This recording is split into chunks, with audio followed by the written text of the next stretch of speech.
समझ में आ गया। एक बात बहुत अच्छे से आप समझ लो, शेर को जंगल का राजा क्यों बोलते हैं? क्या शेर जंगल में सबसे बड़ा होता है? नहीं, सबसे बड़ा तो हाथी होता है। समझ में आ गया। क्या सबसे लंबा होता है? नहीं, सबसे लंबा तो जिराफ होता है।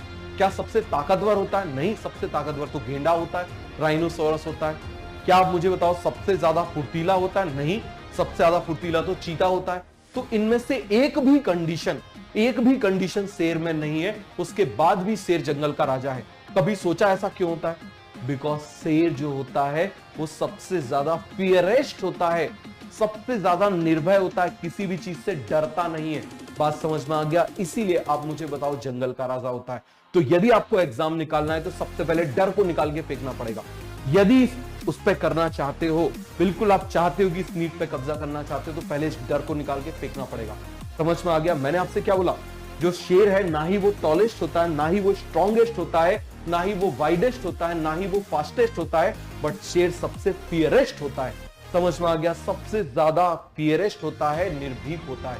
इसीलिए इस वजह से वो जो है वो जंगल का राजा